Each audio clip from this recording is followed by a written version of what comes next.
Hola, muy buenas noches. Sabes que siempre es un gran placer y un privilegio poder estar juntos estudiando la palabra de nuestro Dios. Y es que desde que hemos comenzado este recorrido a lo largo de todo este tiempo por la palabra de nuestro Dios en el Antiguo Testamento, habiendo comenzado en algún momento con Génesis y llegando ya hasta este tiempo en el segundo libro de Samuel, hoy capítulo 12, ha sido enriquecedor ver cómo Dios tiene mensajes tan claros para cada uno de nosotros, para el propósito general de su creación, para el propósito general de la adoración, para un impulso más fidedigno al liderazgo al que Dios nos ha llamado a servirle a algunos o algunas de cada uno de nosotros en estos tiempos, de manera eclesiástica, de manera laboral, de manera académica. Y es que un análisis de la escritura es importantísimo hacerlo a la luz de dos factores. Primero, nuestra comunión con Dios. Segundo, la realidad y el contexto en el que nosotros vivimos. Sí, porque al final del día nosotros tenemos que poner en práctica lo que hemos aprendido de parte de nuestro Dios. Esos son los propósitos de estos estudios bíblicos. Nos encantaría que en algún momento pudiesen convertirse en algo más interactivo, donde tú puedas hacernos preguntas, donde podamos responderte y donde podamos compartir en algún momento experiencia. En algún punto caminaremos hacia ello. Entre tanto, hoy te invito a que abras una vez más tu Biblia en el segundo libro de Samuel, capítulo 12,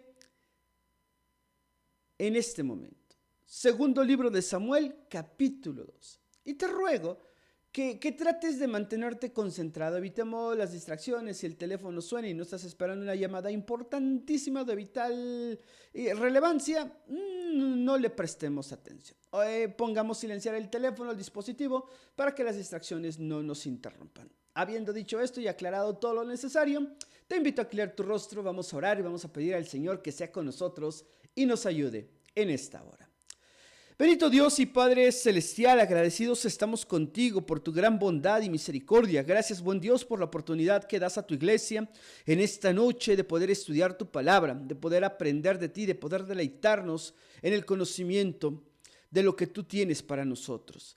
Gracias, Señor, por la oportunidad de acercarnos a ti. Gracias, Señor, por la bendición y privilegio que nos concedes de poder escucharte. Te pedimos que el estudio del día de hoy sea edificante, sea de bendición y sea confrontativo para nuestra vida, si es que así lo requiere.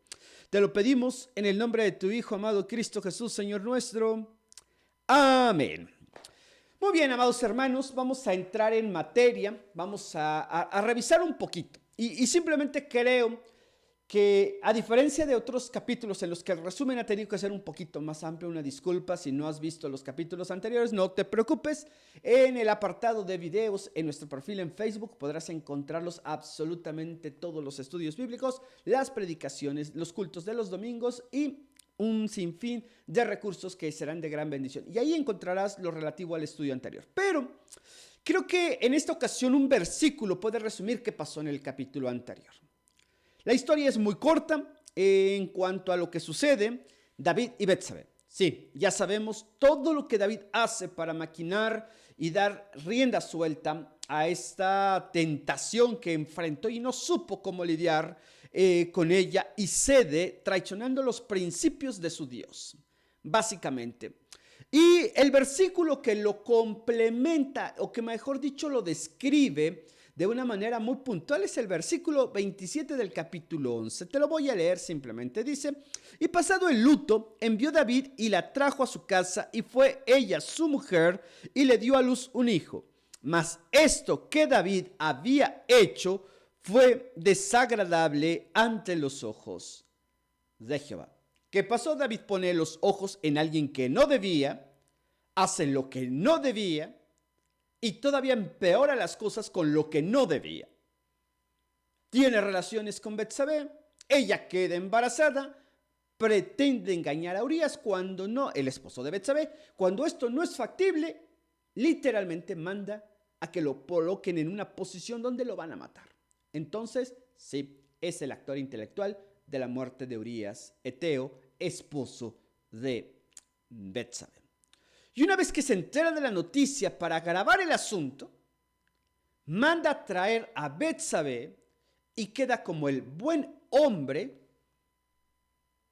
que será el padre del hijo de Betsabé. Todo es lo que está sucediendo, pero lo principal de esta lección en el capítulo anterior fue que esto fue desagradable a los ojos de Jehová. Eso tengámoslo en claro, hermanos. Podemos nosotros engañar a las personas, podemos aparentar algo delante de las personas, pero a quien no vamos a engañar y a quien no vamos a encubrir lo que somos o lo que hay detrás de nosotros es exactamente a Dios. Y eso es algo que debería estar presente en nuestro entendimiento en todo momento. Sí, lo sabemos de facto, lo sabemos de obviedad, lo sabemos de faul, como dirían algunos también. Pero la práctica a veces es un tanto complicada, no porque no tengamos la claridad de lo que Dios quiere de nosotros, de lo que espera y demanda de su creación, sino porque nosotros la complicamos cayendo en el juego, pretendiendo engañarnos a nosotros mismos, de que lo que hacemos a veces no es tan malo, de que basta con pedir perdón y se arregló la cosa. Hoy vamos a aprender una dura lección al respecto. Y digo, vamos a aprender no porque lo estés haciendo, no porque lo esté haciendo, no porque lo estemos haciendo como iglesia, no porque alguien que esté cerca de nosotros lo está haciendo, sino porque la palabra de Dios es viva y eficaz. Y nos va a presentar situaciones de las cuales no estamos exentos de poder vivir y enfrentar. Habiendo aclarado esto y en una introducción y un preámbulo algo amplio, una disculpa por ello, pero creo que era necesario, hoy te voy a pedir en este momento que me acompañes a leer. Por favor, es importantísimo que tengas tu Biblia a la mano. Vamos a leer, quiero que me ayudes a leer. Yo no te escucho, pero tú a mí sí, y Dios nos escucha a los dos. Así que te voy a pedir, por favor, lee fuerte, en voz alta. No, se va a sentir raro, se siente extraño de pronto, pero es una oportunidad de centrarnos un poquito más y de evitar distracciones en el estudio de la palabra de nuestro Dios. Entonces, vamos a los primeros 13 versículos, ¿te parece? Y comentamos lo que el Señor tiene para nosotros en ellos, en este momento. La palabra de Dios dice, Jehová envió a Natán a David y vino a él, y viniendo a él le dijo, había dos hombres en una ciudad, el uno rico y el otro pobre. El rico tenía numerosas ovejas y vacas, pero el pobre no tenía más que una sola corderita, que él había comprado y criado, y que había crecido con él y con sus hijos juntamente, comiendo de su bocado y bebiendo de su vaso y durmiendo en su seno, y la tenía como una hija. Y viniendo uno de camino al hombre rico, y éste no quiso tomar de sus ovejas y de sus vacas para guisar para el caminante que había venido a él, sino que tomó la oveja de aquel hombre pobre y la preparó para aquel que había venido a él. Entonces se encendió el furor de David en gran manera contra el hombre y dijo a Natán, vive Jehová que el que tal hizo es digno de muerte. Y debe pagar la corderita con 4 tantos porque hizo tal cosa y no tuvo misericordia. Entonces dijo Natán a David, tú eres aquel hombre. Así ha dicho Jehová, Dios de Israel. Yo te ungí por rey sobre Israel y te libré de la mano de Saúl. Y te di la casa de tu señor y las mujeres de tu señor en tu seno. Además, te di la casa de Israel y de Judá, y si esto fuera poco, te habría añadido mucho más. ¿Por qué pues tuviste en poco la palabra de Jehová, haciendo lo malo delante de sus ojos? A Urías Heteo heriste a espada y tomaste por mujer, y la tomaste por mujer, a su mujer, y a él lo mataste con la espada de los hijos de Amón, por lo cual ahora no se apartará jamás de tu casa la espada, por cuanto me menospreciaste y tomaste la mujer de Urías Eteo para que fuese tu mujer. Así ha dicho Jehová: he aquí, yo haré levantar el mal sobre ti de tu misma casa, y tomaré tus mujeres delante de tus ojos, y las daré a tu prójimo, el cual yacerá con tus mujeres a la vista del sol. Porque tú lo hiciste en secreto, mas yo haré esto delante de todo Israel y a pleno sol. Entonces dijo David a Natán: pequé contra Jehová. Y Natán dijo a David: también Jehová me ha remitido tu pecado. También Jehová ha remitido tu pecado, no morirás. Wow, pasa de todo en estos momentos. Y quiero que vayamos al primer versículo en este instante. Aconteció después de esto que teniendo, ya estoy con el 13, quiero acabar. Jehová envió a Natán a David y viniendo a él le dijo: había 2 hombres en una ciudad. Y comienza a contar la historia. De pronto esta imagen de Natán y David no nos suena tan peculiar. Pero quiero que visualices esta escena. A Natán visitando a David. Natán era un gran amigo del rey David. Era su consejero. Y además era el profeta que servía a Dios. Por lo que su mensaje debía ser claro. Debía ser preciso, y la historia que le está contando, le va a contar a David, va a ser demoledora porque va a provocar algo en David. En primer lugar, llama la atención de esta manera. A veces el Señor, créeme, nos va a poner en una posición complicada de decir o tener que decir mensajes duros, difíciles. En primer lugar, ese tipo de mensajes no se disfrutan. Y si lo disfrutas, no eres cristiano. Y si lo disfrutas, no estás sirviendo al propósito de Dios. Dios no mandó a David, a Natán con David para que se divirtiera o realmente le dijera: te lo dije o te advertí. No, lo manda porque tiene un mensaje importante que decir. Y en este caso, en particular en David, en estos primeros 13 versículos, van a aparecer 7 veces el nombre de Jehová. Sí, aquí sí es de acuerdo a la numerología. Recuerda que David tiende mucho a hacer eso. David tiende a hablar mucho de Dios en algún momento. Cuando se comete errores, como en el capítulo anterior, casi no se habla del Señor, y si se habla es por otras personas. Pero en este caso aparece 7 veces el nombre de Jehová, una sola vez el nombre de Dios. Pero lo que es de llamarla de primera instancia y en un primer análisis la atención es que aparece 2 veces la leyenda que determinaba que lo que el profeta iba a decir era en verdad serio. Aparece: así ha dicho Jehová. Aparece en el versículo número 7 y va a aparecer también en el versículo número 11 estas 2 declaraciones. Entonces, pensemos en todo lo que está sucediendo. Hay algo que es peculiar en el mensaje que el Señor hace en esta ocasión para David, si lo notaste.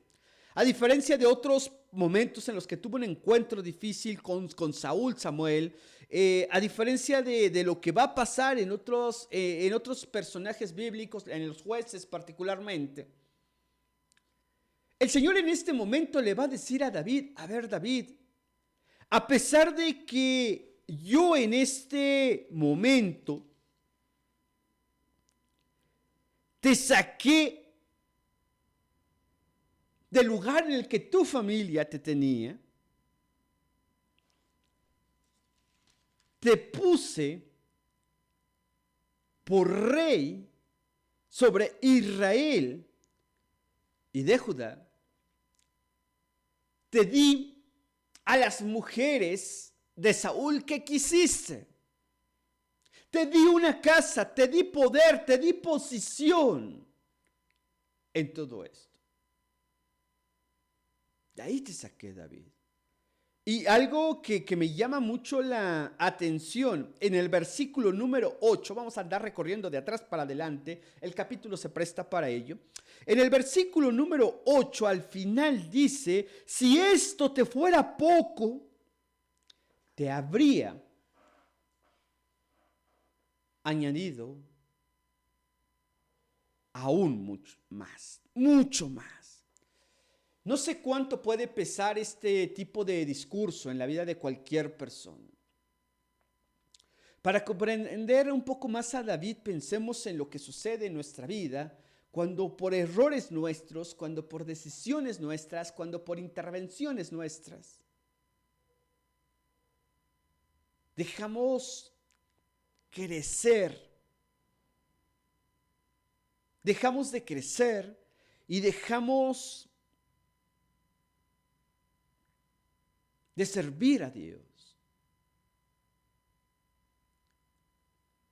Cuando cedemos al pecado, cuando cedemos a la tentación, cuando cedemos a la presión,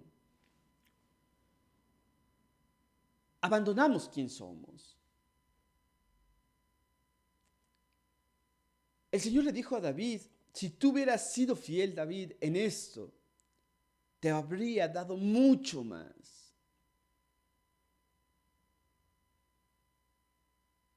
Pasa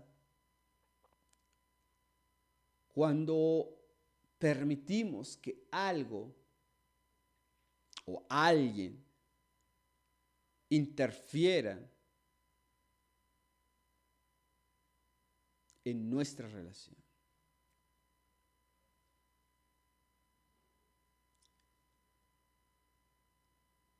Cuando algo quebranta nuestra relación con Dios e interrumpe esa comunión con Él. No se puede decir de otra manera, el regaño que le da Natán a David es grande.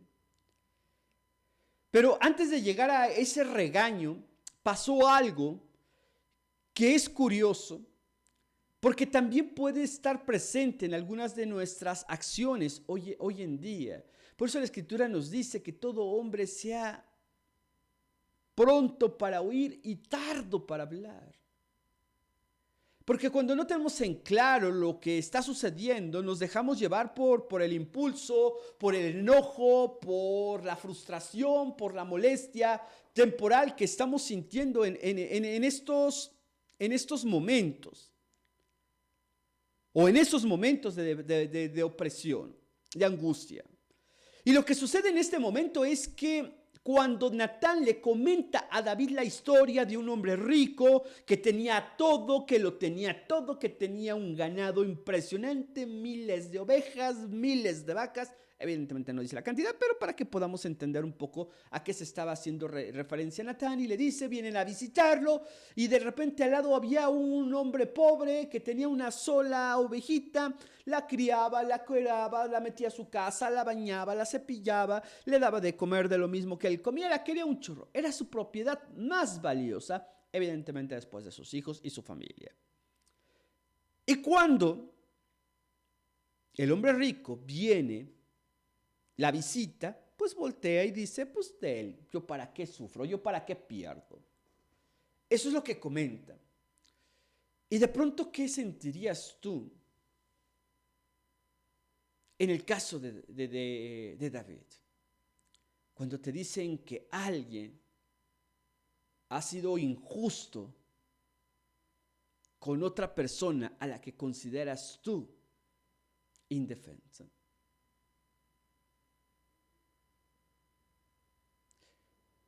Imagina que de pronto vas por la calle y se baja una persona con un traje de marca en el auto último modelo de la marca más cara en el mundo.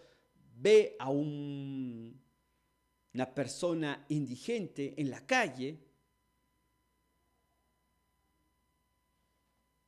y está comiéndose algo, se lo quita, lo arrebata y lo avienta. ¿Qué sientes? O cuando una persona está pidiendo limosna, pasa otra persona de traje, agarra y le patea la bolsita donde está recolectando monedas o le destruye los objetos que está vendiendo con mucho esfuerzo. No creo que alguien diga, no pasa nada, sigo caminando. Nos enojamos. Y es lo que pasa en esta historia, lo que está buscando Natán con David. Y David se enciende en enojo y dice, no puede ser, el hombre que haya hecho eso merece literalmente la muerte. Tuvo todo y tenía todo en su casa. Y decide arruinarle la vida a un pobre hombre, emitiendo un juicio sin entender qué estaba pasando en su propia vida.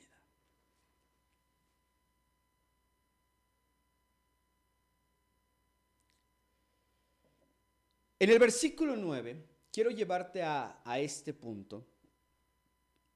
El versículo 9 plantea una pregunta que estoy convencido a la mayoría de nosotros no nos gustaría escuchar. Te soy sincero, no me gustaría que el Señor me dijera eso. Porque cuando Él lo dice no hay mala interpretación, no es que me lo dijo porque me odia, porque no me quiere, no. Realmente cuando Dios te cuestiona sobre lo que hacemos o lo que dejamos de hacer o las intenciones por las que lo hacemos, no hay para dónde voltees, no hay para dónde hacerte. Dice el versículo 9, ¿por qué pues tuviste en poco la palabra de Jehová, haciendo lo malo delante de sus ojos? Esta acusación que Dios está haciendo es severa para David. Le dice, ¿por qué me menospreciaste?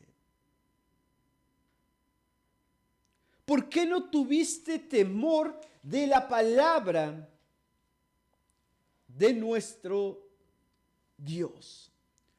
Y hoy pasa, hermanos, de pronto no cometemos el adulterio o la fornicación que hace David, en este caso con Betsabé. Pero sí hablamos mal del prójimo, sí demeritamos la labor del prójimo, sí murmuramos contra el prójimo.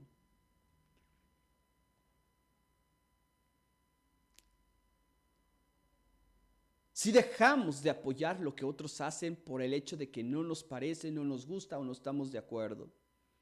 Aun y cuando eso que se está haciendo es para honrar y glorificar el nombre de nuestro Dios, o dentro de las actividades de la iglesia, fuera de las actividades de la iglesia, o incluso en las actividades propias de cada hermano en la fe, en su propia vida, en su propia batalla.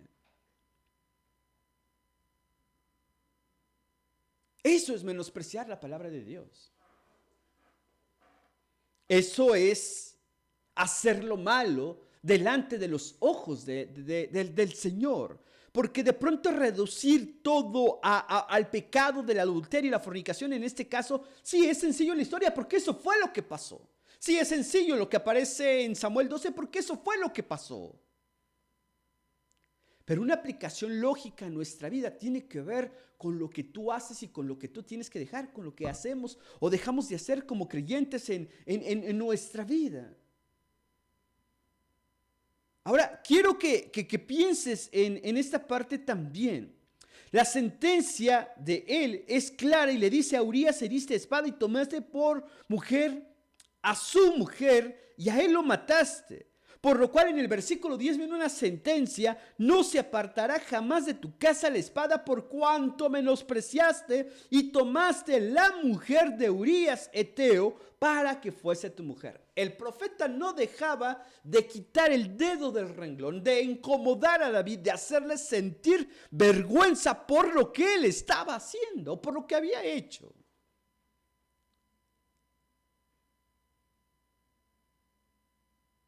Cualquier persona hoy en el siglo XXI o cualquier congregante promedio en cualquier iglesia evangélica, protestante o reformada, primero preguntaría, y bueno, ¿y a poco Natán es tan puro para emitir un juicio de esos? ¿Sabes cuál es el problema que realmente está pasando en ese tipo de razonamiento lógico? Es que menospreciamos lo que Dios hace. Si bien es cierto, habemos siervos, habemos pastores, habemos ancianos, habemos líderes, habemos hermanos que no somos fieles a Dios y damos mal testimonio, no quiere decir por ello que Dios no esté mandando un mensaje claro, un mensaje puntual y un mensaje que tiene que ser escuchado. No es en virtud del mensajero, es en virtud del mensaje lo que importa, porque créeme, Dios no da por inocente o culpable. Y si un pastor falla en su misión de pastorear a la iglesia, créeme, Dios no lo va a dar por inocente si es culpable. Si hay una persona que hizo algo indebido y está dando mal testimonio y aún así está en el gobierno eclesiástico, aún así está en el liderazgo, créeme, Dios no va a dar por inocente al culpable.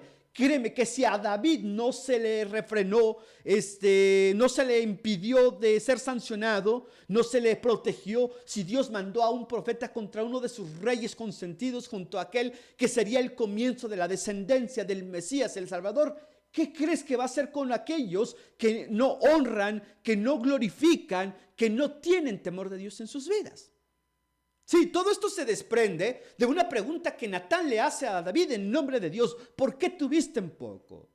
Y lo tenemos en poco cuando hablamos a espaldas de los hermanos, cuando los difamamos, cuando hablamos verdades a medias, cuando decimos lo que creemos simplemente porque tenemos la oportunidad de decirlo sin pensar en el impacto de nuestras palabras.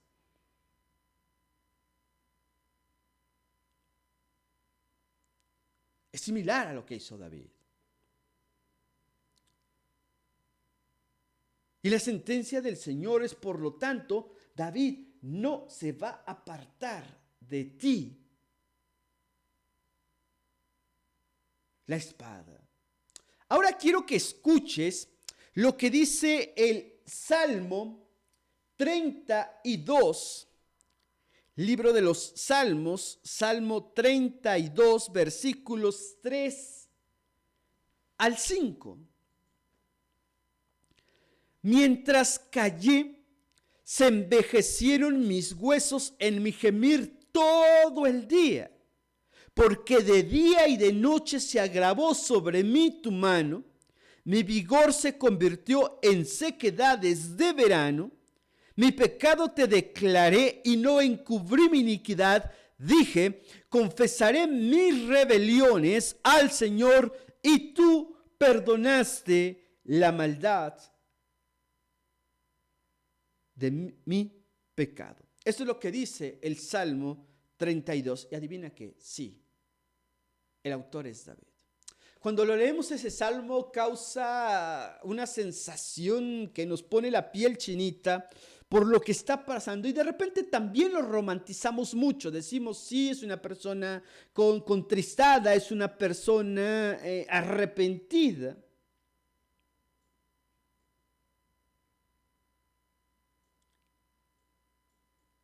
Y se lee hermoso este salmo.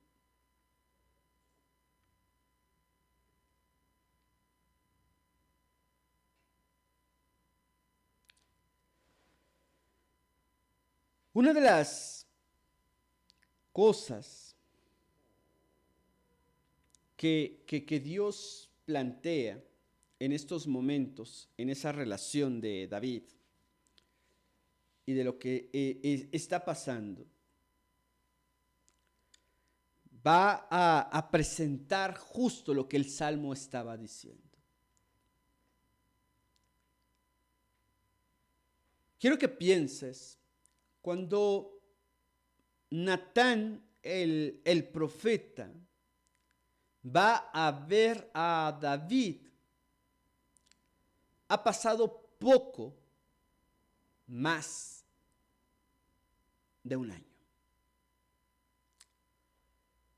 ¿Cómo podemos saber eso? Lo vamos a ver un poquito más adelante en el versículo número 14.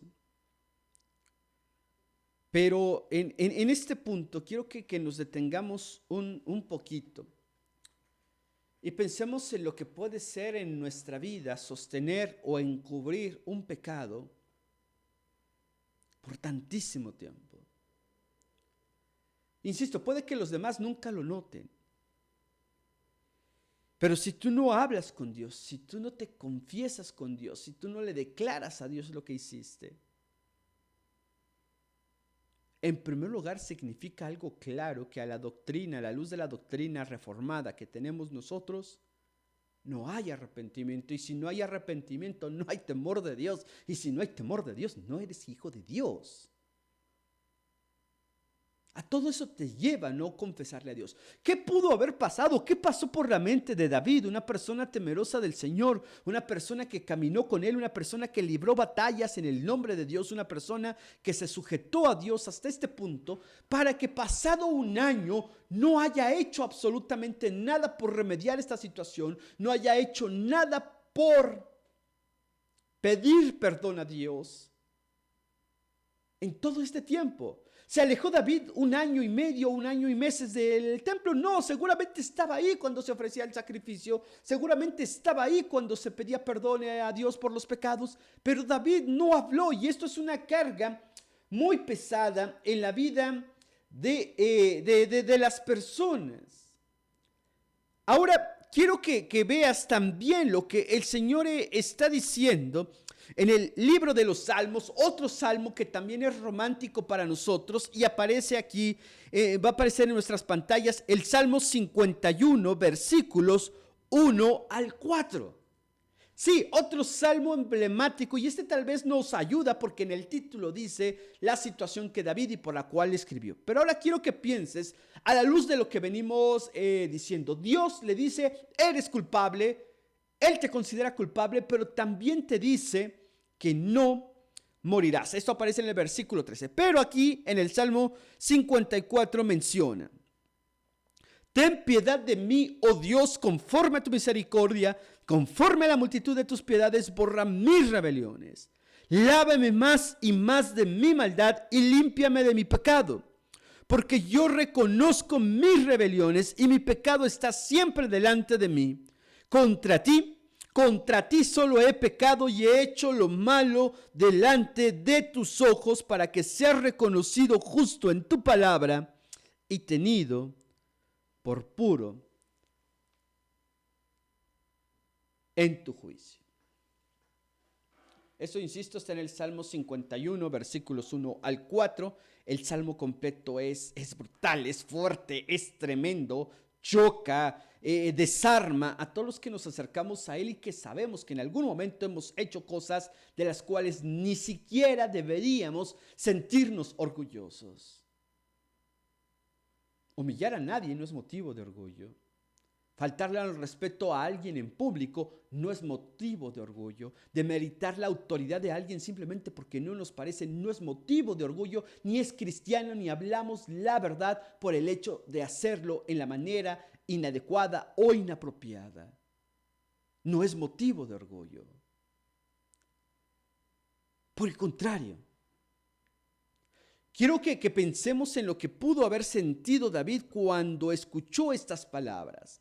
Ahora, avancemos un poco más, porque si la cosa te parece complicada o difícil o dura hasta este momento para David, el cual Dios lo confronta con su pecado y le dice algo también que estoy pasando por alto y ahorita justo lo estoy teniendo en mente, le dice... voy en el versículo 11, voy a levantar mal sobre ti, sobre tus mujeres, y las entregaré al prójimo, las cuales van a tener relaciones con ellas a la vista del sol. ¿Y qué crees? Esto pasa. Spoilers, vas a ver a Absalón, el hijo de David, quien tiene relaciones sexuales con las esposas de David cuando él huye, después de que Absalón estaba haciendo eso. Estaba dominando al pueblo. El versículo 12 es una advertencia previa a lo que voy a compartir contigo del 14 en adelante. Porque tú lo hiciste en secreto, mas yo haré esto delante de todo Israel y a pleno sol. Wow. No hay nada oculto que no haya de manifestarse.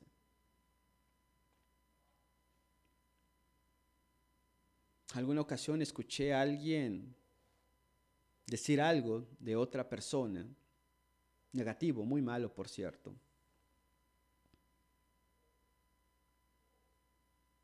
Pero esa persona sobre la que se habló nunca tuvo la menor idea de quién lo estaba diciendo. Una experiencia que le recuerdo a un amigo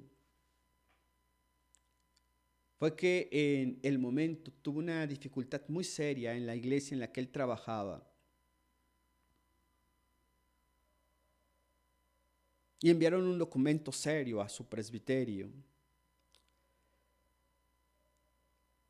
difamándolo, hablando mal de todo lo que había hecho y de cosas que según habían hecho. Y no hubo una prueba de esas acusaciones. Y el último día que le tocó a ese pastor estar en esa iglesia, una persona se acercó llorando y lo abrazó y le dijo: lo vamos a extrañar. Lo que me contaba después ese amigo me decía: mira, Martín, ¿sabes lo que sentí cuando esta persona me abrazó y me dijo que me iba a extrañar? Que nos explicaba por qué yo no estaba ahí. Y ella no sabía que yo ya tenía en conocimiento que su nombre aparecía entre los que firmaron esa carta.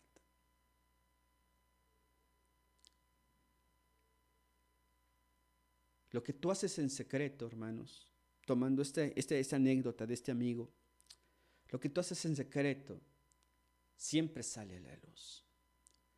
Es importante entender que nosotros nos debemos a Dios, que debemos ser fieles a Dios en todo tiempo y en todo momento, porque el pecado destruye.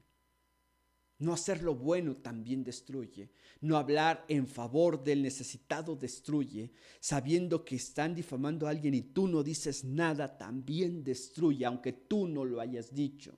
Si lo escuchaste, debiste poner un freno. Sí, te van a dejar de hablar. Sí, te van a excluir. Sí, puede que te metan incluso a ti en problemas por haber dicho lo necesario, pero hiciste lo correcto.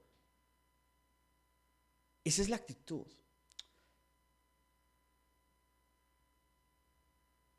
Año y medio cargando con este peso, no imagino tal cosa. Vamos ahora entonces a lo que va a suceder después. Versículos 14 al 25. Versículo 14 al 25. Dice el Señor en su palabra: Mas por cuanto con este asunto hiciste blasfemar a los enemigos de Jehová, el Hijo que te ha nacido,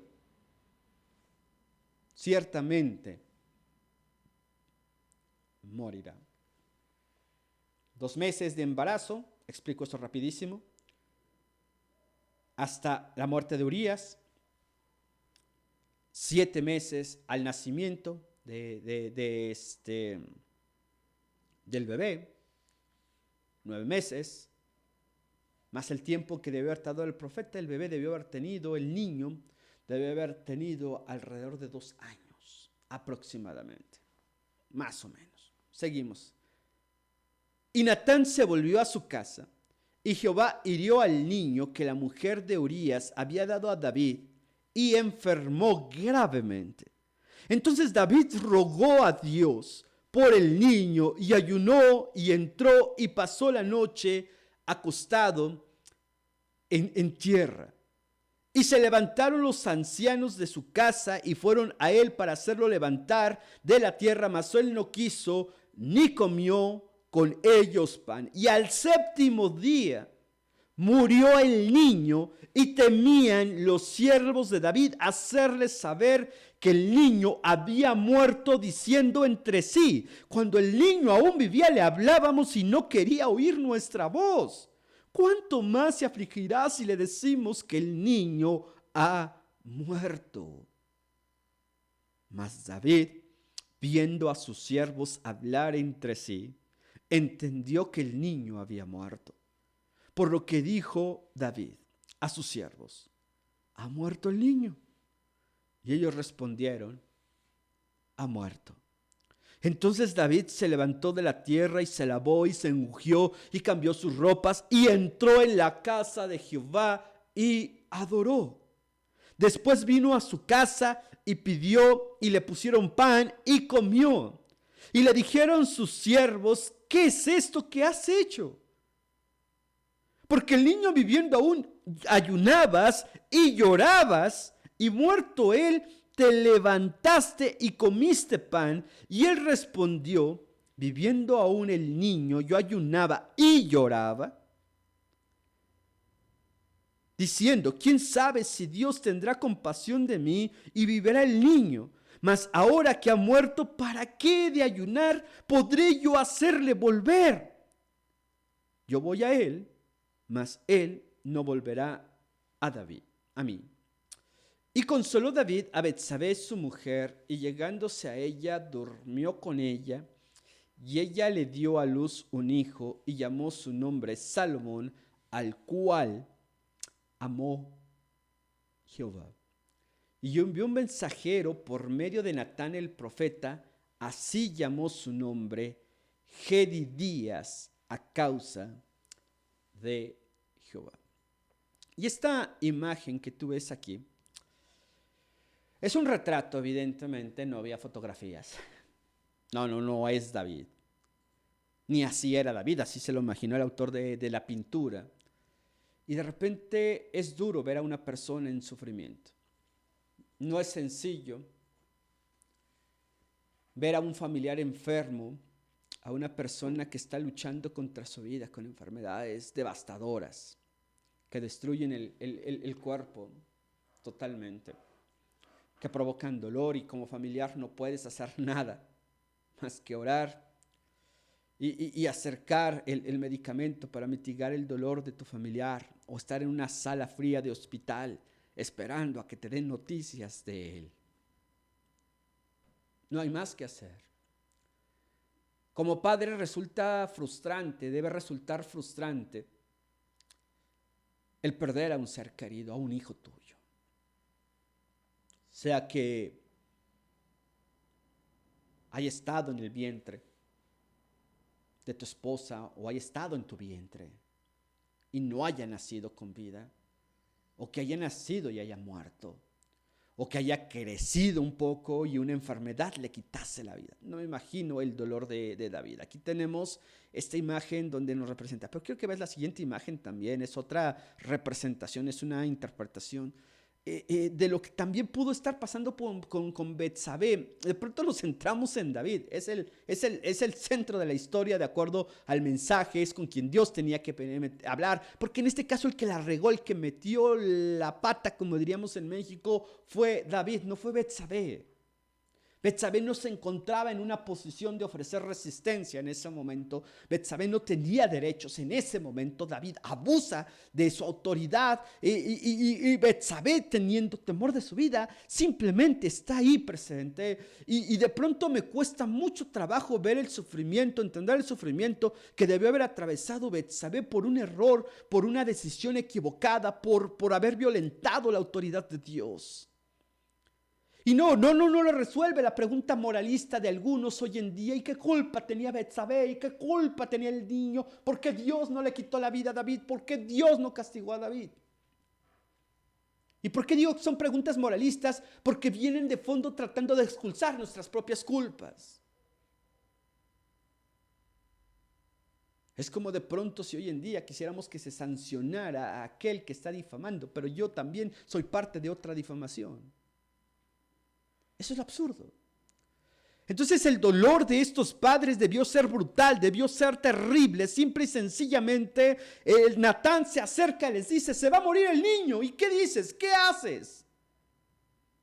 ¿Te arrepientes? Sí. Acabamos de leer el Salmo 51, un salmo devastador en la vida de David. No es romántico, no es simple y sencillamente porque David de verdad entendió. ¿A qué costo lo entendió David? A costo de su propio hijo. Y de pronto nosotros, teniendo la oportunidad de reconocer nuestros errores, teniendo la oportunidad de ponerle un alto a nuestras situaciones, de refrenar el pecado en nuestras vidas, de no ser parte de la corrupción, de no ser parte de la murmuración, de no ser parte de un sabotaje, de no ser parte de un grupo de personas que faltan al respeto, de no formar grupitos que excluyan a otras personas, no lo hacemos. ¿Qué esperamos en nuestra vida? No, no estoy diciendo que el riesgo de todo es que Dios te va a castigar. Bueno, no debemos olvidar que Dios no da por inocente al culpable, y si le fallas y si le fallo, el Señor nos lo va a hacer sentir. Las consecuencias del pecado van a estar ahí.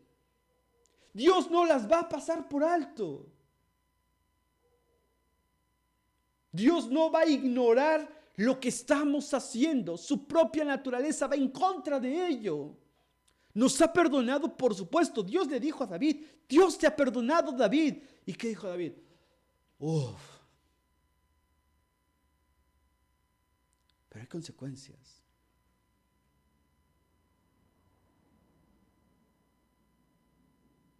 Si en un examen haces trampa, habrá consecuencias. Te podrás arrepentir lo que quieras, pero habrá una consecuencia. Si en una relación de amistad, en una relación matrimonial, de noviazgo, o una relación fraternal entre hermanos de la iglesia, haces algo que lastime, que dañe la confianza en tu relación, ¿habrá un perdón de parte de Dios? Por supuesto. ¿Vendrá el perdón de parte de la persona a la que dañaste? Sí, debe venir ese perdón. ¿Significa entonces borrón y cuenta nueva? No. Si tú difamaste a una persona y le pides perdón a esa persona y esa persona te perdona, sí, es algo bueno, pero habrá consecuencias. Habrá consecuencias de tus dichos. Muy rápido, y voy a este punto, y es verídica esta historia, porque hablo de lo que tenemos que tener cuidado con lo que decimos, con lo que hacemos. En el caso de David, tuvo que haber una consecuencia y el pago era ese, perder a su hijo. En una ocasión, cuando tu servidor estuvo en el país vecino del norte en algún tiempo en su vida, y dos de mis chicos estuvieron allá y nacieron allá. Por trabajar los teníamos que tener con una niñera. La niñera era una persona extraordinaria, una mujer increíble, muy atenta con los niños. Ella era de esa ciudadanía, evidentemente. Pero un día pasó una tragedia.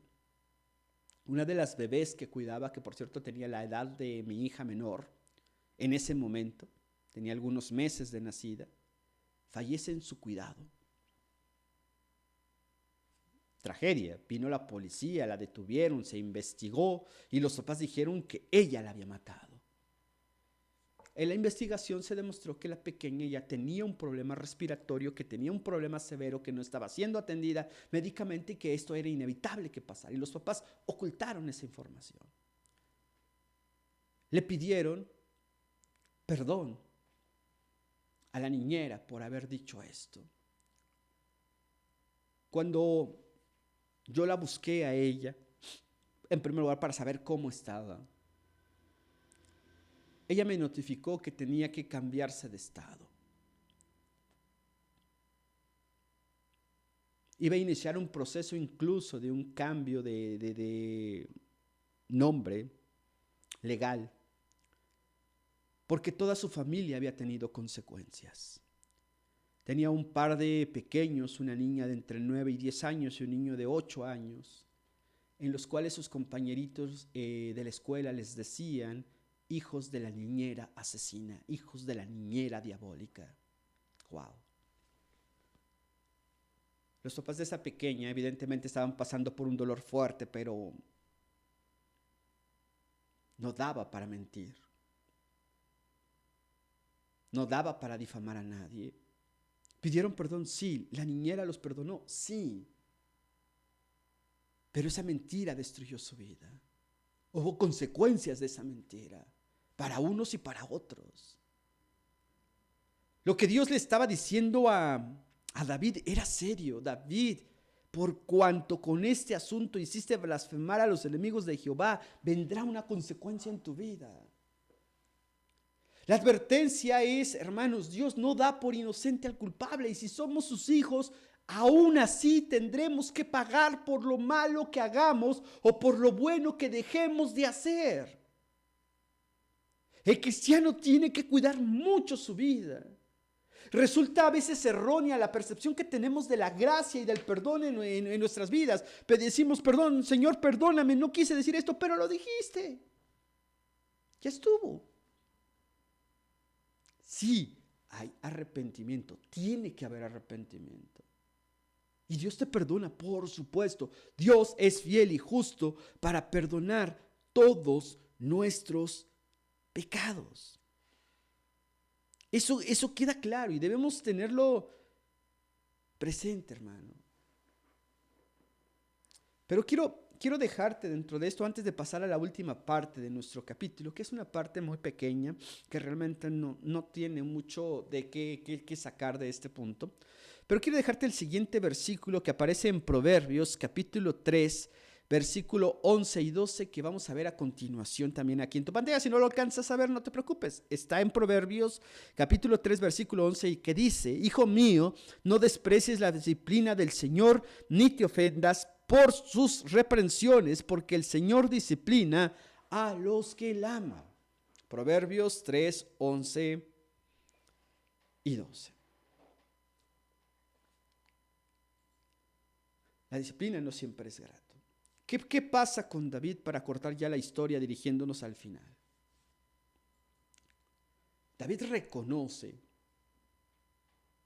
que se equivocó. Y las imágenes que vimos en su momento de David, de ese personaje de David llorando y la mujer con el bebé en los brazos, debe ser algo terrible. Me ha tocado verlo de pronto.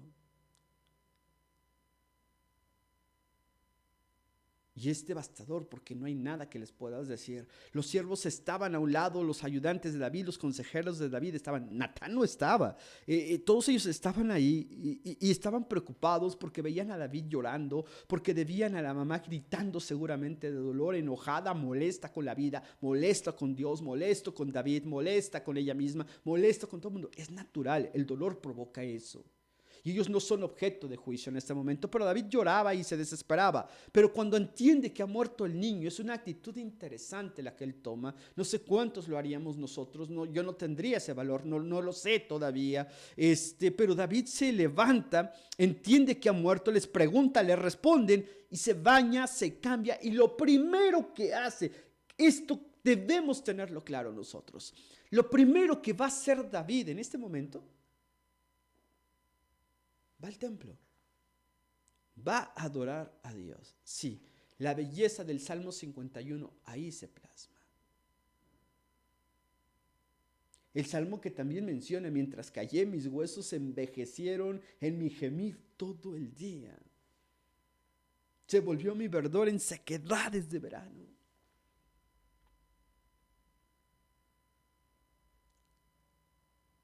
David puede asimilar de pronto. No quiere decir, ni estoy diciendo que en este momento dejó de dolerle el perder a su hijo. No, mi pecado está siempre delante de mí. ¿Qué crees que iba a sentir David cuando pasara por el reino y escuchara a un bebé llorar? Sí, su hijo se había muerto. Él se equivocó, pero quien pagó las consecuencias fue su hijo. Él hizo lo incorrecto, pidió perdón a Dios, Dios lo perdonó, pero hubo consecuencias de su pecado, porque menospreció la voz de Dios. Y es lo que pasa cuando cedemos a otras presiones, hermanos, cuando escuchamos otras voces, cuando dejamos de poner a Dios de por medio en este filtro. Y la respuesta de David también es brutal, es increíble. Dice: mas ahora que ha muerto, ¿para qué de ayunar? ¿Para qué lloro? ¿Podría hacerle volver? No, yo voy a él, mas él no volverá a mí. No sé qué tan claro tenía la doctrina de la predestinación o la salvación o vida eterna David, pero él dice: yo voy con él. Él ya no va a venir a mí. Versículo 24 dice: y consoló David a Betsabé, su mujer. Y aquí hay un cambio drástico. En los versículos previos, Natán se encargó de Betsabé, la mujer de Urías. En este punto ya hay un cambio y dice: David, Betsabé, su mujer, y teniendo relaciones con ella le dio a luz y le dio a un hijo y llamó su nombre Salomón.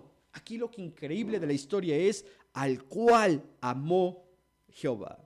Y como dicen por ahí, te dejo un dato histórico. ¿Cuál es el nombre que Dios le dio a Salomón? No sé si tú lo sabías, yo no. Me lo encontré y mira que he leído cantidad de veces este libro. Versículo 25. Y envió un mensaje por medio de Natán profeta. Así llamó su nombre Jedidías, a causa de Jehová. Sí, ese es el nombre de Salomón. No sé si lo sabías, déjame saber si sí lo sabías y si no, comparte ese dato histórico. El nombre oficial de Salomón es Jedidías. Dios se lo puso. ¿Qué significa Jedidías? Tal vez no es tan cool como Salomón, ¿no? Pero Jedidías significa eso, lo que Dios sentía por él, esto es, amado de Jehová. Los nombres hebreos son increíbles porque todo tiene que ver con Dios, con acciones de Dios en su vida. Ahora, cerremos este capítulo en los minutos que nos quedan. Versículos 26 al final, al 31. Joab peleaba contra Raba de los hijos de Amón y tomó la ciudad real. Entonces envió Joab mensajeros a David diciendo: yo he puesto sitio a Raba y he tomado la ciudad de las aguas. Reúne pues ahora al pueblo que queda y acampa contra la ciudad y tómala, no sea que tome yo la ciudad y sea llamada de mi nombre. Y juntando David todo el pueblo que fue contra Raba y combatió contra ella y la tomó y quitó la corona de la cabeza de su rey, la cual pesaba 1 talento de oro y tenía piedras preciosas, y fue puesta sobre su cabeza de David y sacó muy grande botín de la ciudad. Sacó además a la gente que estaba en ella y los puso a trabajar con sierras, con trillos de hierro y hachas de hierro, y además los hizo trabajar en los hornos de ladrillos, y lo mismo hizo a todas las ciudades de los hijos de Amón. Y volvió David con todo el pueblo a Jerusalén. ¿Qué pasa en estos últimos capítulos? Bueno, simple y sencillamente es otra situación de guerra. David es llamado por Joab, algo que probablemente Joab lo hizo para sacar a David de la depresión. Lo saca a la guerra y le dice: ven y tómala porque si no le van a poner mi nombre. Y dices: ¿eso qué tiene que ver? Una de las costumbres era que el rey que gobernaba una ciudad usualmente la llamaban la ciudad de David, la ciudad de Salomón, la ciudad de Saúl, etcétera, etcétera. Pero Joab, queriéndose congraciar con el rey, vamos a ver, sigo no creyendo en Joab, no me agrada Joab en estos momentos, pero él le dice: ven y tómala. Él va, conquista la ciudad, somete a Amón, una guerra que se había prolongado ya por muchísimo tiempo, que vemos desde los capítulos 10 y 11, y lo somete finalmente. Varias cosas a resaltar en estos instantes. Primero, debemos tener mucho cuidado con lo que hacemos, hermanos. Debemos tener cuidado con nuestra vida espiritual. Debemos tener cuidado de no despegarnos de Dios, de no alejarnos de Dios, de no dejar de congregarnos, de no dejar de participar, de no dejar de involucrarnos y de no permitir que sentimientos ajenos a la Escritura se alberguen en nuestro corazón, porque eso nos va a llevar a pecar, nos va a llevar a desobedecer a Dios, nos va a llevar a apartarnos de Él. Y es algo que no debe suceder en nuestra vida. Porque el pecado destruye, porque el pecado mancha, porque el pecado deja huellas, deja cicatrices.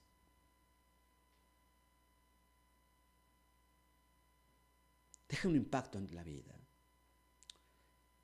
David tuvo que aprender de una manera muy dura el haber menospreciado la palabra de Dios. Y si hoy nos dice Dios: ama, bendice, ayuda, no critiques, no murmures, no juzgues, no te deleites en el mal del prójimo, no lo hagamos porque habrá consecuencias. Dios nos ha perdonado, sí, por supuesto. Dios nos va a perdonar todo, sí, por supuesto. Pero si pecas deliberadamente, pero si pecas arbitrariamente contra Dios, habrá consecuencias. Y más grave será si no te arrepientes, y más grave será si no lo haces a Dios directamente y a la brevedad posible. Porque el pecado es como aquella semilla de mala hierba, de espino, de cardos que si no la cortas destruye todo a su paso e impide el crecimiento de lo demás. Doy gracias a Dios por la oportunidad que nos ha dado de estudiar su palabra, amados hermanos. Sí, Dios no da por inocente al culpable, así que tengamos mucho cuidado, somos sus hijos, nos ama y por ese amor que nos tiene, no permitirá que la corrupción se adentre en nuestro cuerpo, que forme parte del pecado de nuestras vidas. Tenemos que desecharlo, tenemos que cerrarle la puerta al enemigo. Te invito a que estudies la palabra de nuestro Dios. Próximo capítulo 13, segundo libro de Samuel, capítulo 13. La situación en la vida de David se va a complicar todavía más. Dios le dijo, por lo que hiciste no se apartará de ti la espada, pero yo estaré contigo. Así que doy gracias a Dios por tu vida, doy gracias al Señor porque nos permite estudiar su palabra. Te invito a inclinar tu rostro y demos gracias al Señor. Bendito Padre y Señor celestial, gracias te damos por tu gran bondad y misericordia. Gracias, Señor, porque tú eres bueno para con nosotros. Queremos suplicarte que dirijas nuestra vida, que se hace en nuestro corazón. Gracias por el estudio de esta noche. Te pedimos que bendigas a todos los que han estado con nosotros, a quienes están viendo este video aún en su repetición. Que el Señor sea con cada uno de nosotros. Te lo pedimos en el nombre de Jesús. Amén. Que el Señor te bendiga. Bendecida noche, bonito martes. Disfruta mucho a tu familia, ama a tu familia, díselos todo el día. Más importante, muéstraselos. Nos vemos la próxima semana. Que el Señor te bendiga.